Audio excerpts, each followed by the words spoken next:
Good afternoon everyone, my name is Richard Hornby and welcome to today's episode of Tea with Richard. And today I'm here in Lowburn Hall Wood for our Wednesday walk. It's a very sunny morning, I've got my sun hat, and with that in mind, let's get started. Now, Lowburn Hall Wood is to the south of Durham City, fairly near to the crematorium, and is an area that is being planted up by the Woodland Trust, and is quite a popular area with walkers and dog walkers. So we might head into the woodland slightly if people start coming along this path. This little route I'm going to take you on is one of the main paths through the woodland, but there are also smaller ones. And the one thing about this area is there are a heck of a lot of wildflowers. So some of them are more common, like the creeping buttercup. There's also a dog rose just coming into bloom over there. But there are also some more rare ones. And also there are a lot of birds and other wildlife. We've got a silver birch tree here, you can see by the trunk, I don't know if you can see it in the camera, that's really silvery. And the other thing to notice is we have not had much rain here, so the ground where it's exposed, near this clover here, here's the clover, the ground is very, very cracked and dry. So I think we need quite a bit of rain up in this area at the moment. We do still have bird song. I know a lot of you like listening to the bird song on these videos, and if I spot any more interesting birds I'll let you know and we'll try and zoom in on them.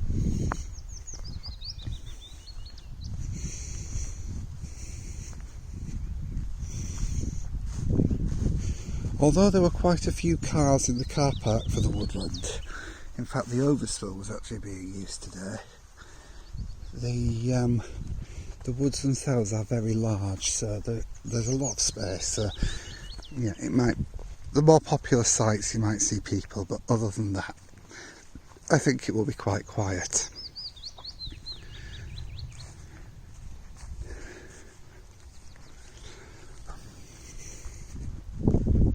When I first visited here, all these trees were in plastic cones. It didn't really feel much like a woodland, but now you can probably see that the trees are starting to mature, and it's certainly getting more of that woodland flavour. And we have some purple clover here. I think this is clover. The flowers certainly look like clover anyway, which is quite nice to see.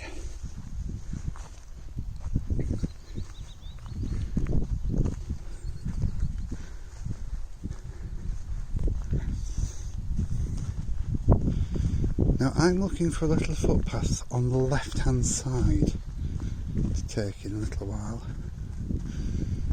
but I can see quite a few people up at the junction in front of me, so I'm just going to pull over to the left to let them go past.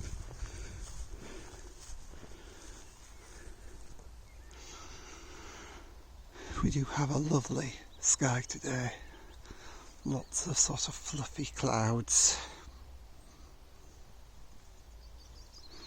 And I think those people have taken a different path and gone the other way. Here we have some plantain, great plantain I think, if I remember correctly.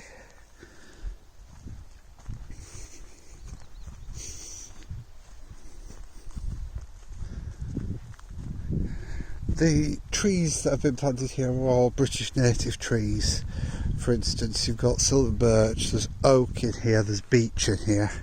I believe they're the main ones.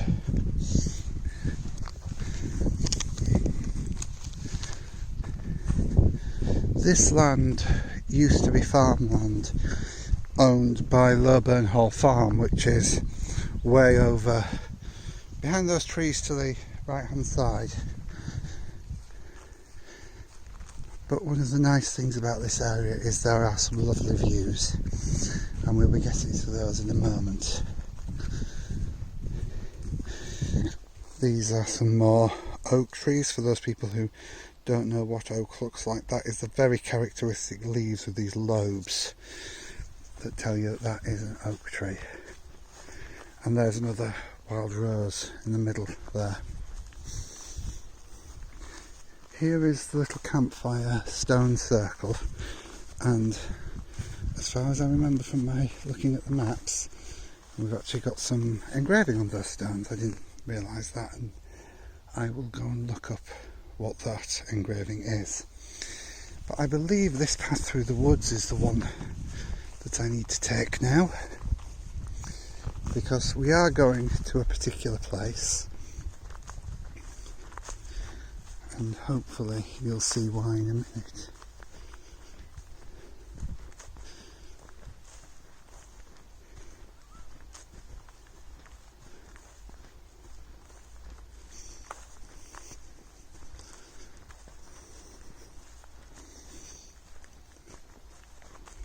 It is very warm today.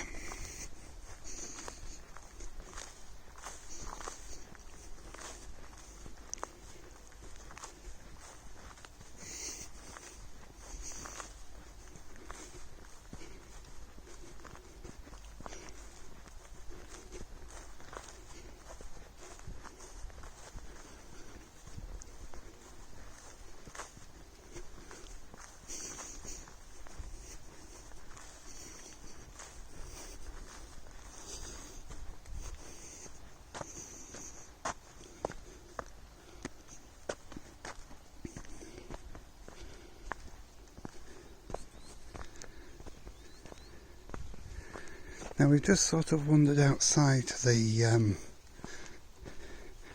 woodland for a moment. We'll head back in a minute, but I just wanted to show you this view here because it is quite a lovely view, and you can see quite a long distance. This is an area that I have been out to do astronomy before, because it is very, very dark with very few buildings around. So I just thought I'd share that view with you, and then we will head back into the woods and go in search of the sculpture where we are finishing today's walk. Here's the Woodland Trust site again. And we're now going to follow the oldest bit of woodland in this woodland, which is the hedgerow down on the left hand side here. Quite a few thistles around, so I've just got to be slightly careful about where I put my feet. As I say, it's a warm day here. I'm wearing shorts. There's a few midges around, so I suspect I'll get a few midge bites after this, but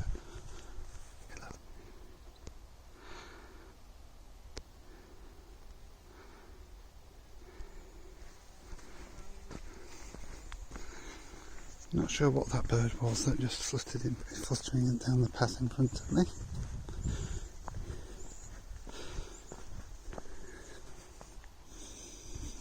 Just pop to the side while these people get past, and I'll see you in a moment.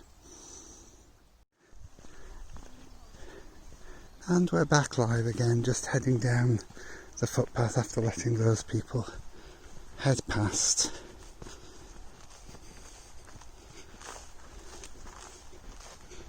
I picked this footpath to walk along as it's one of the quieter ones, and typically I find some people already walking along it. So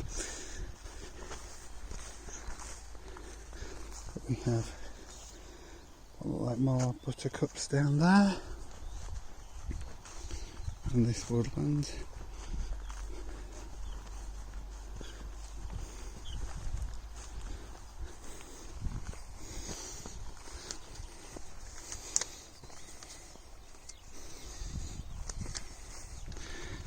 And once again we have a few people dog walking, so I just need to be careful to keep the camera pointed away from them at this point.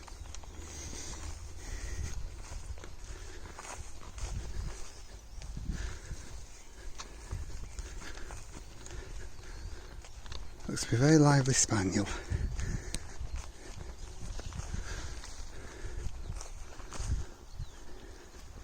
Now, where we're going to end today's walk is at a sculpture, and I made a few notes about the sculpture. And the sculpture is called the Willow Miner, which is overlooking the former Croxdale pit. It was constructed in 2012 by artists Ruth Thompson and Anna Turnbull, and is sponsored by a local company of solicitors called EMG. And that's where I'm planning to finish today's walk, at the Wicker Miner sculpture, which I believe is just around here at the top of the path. There is obviously a more direct way to get to the sculpture, but I was thinking that this might be slightly more interesting because there will be fewer people.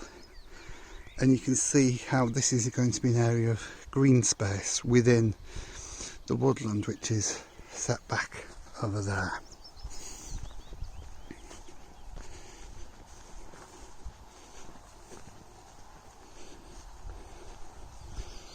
Now on the left we've got quite a few gorse bushes, and we can see down there Low Burnhall Farm, and over there North Lodge Farm. And this is the area where the Croxdale pit used to be, and later there was a brick and tile works in this area. And one type of wildflower that we haven't seen before on these videos, foxgloves. So there are a couple of purple foxgloves just nestled among the gorse, which now looks to have really gone over. So this in front of us is the site of Croxdale pit. And what I'm going to do is pause the video now, wait until the people over there have moved away from the sculpture, and then we'll have a little bit of a finale by the Willow Miner sculpture.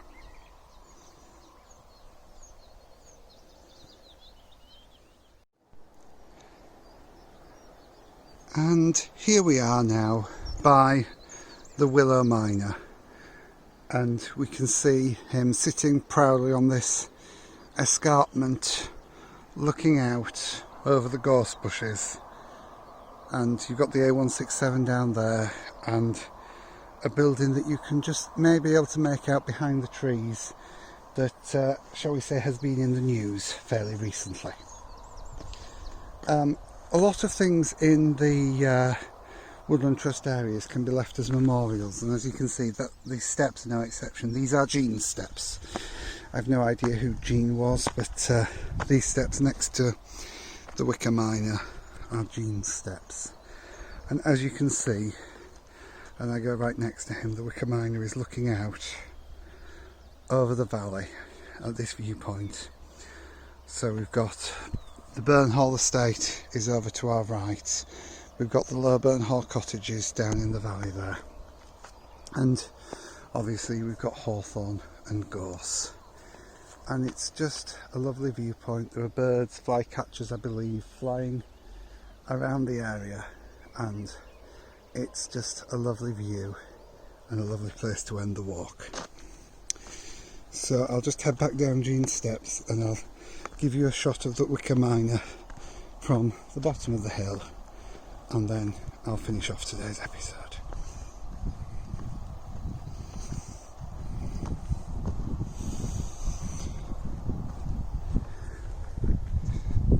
There you have the Wicker Miner in Low Burnhall Wood. So can I thank you all for joining me for this Wednesday walk. I hope you've enjoyed it, and I look forward to seeing you back from my studio on Friday for our normal Tea with Richard episode with Your Corner. If you want to obviously submit things to Your Corner, please do just use the link on the bottom of the screen to email in your submissions.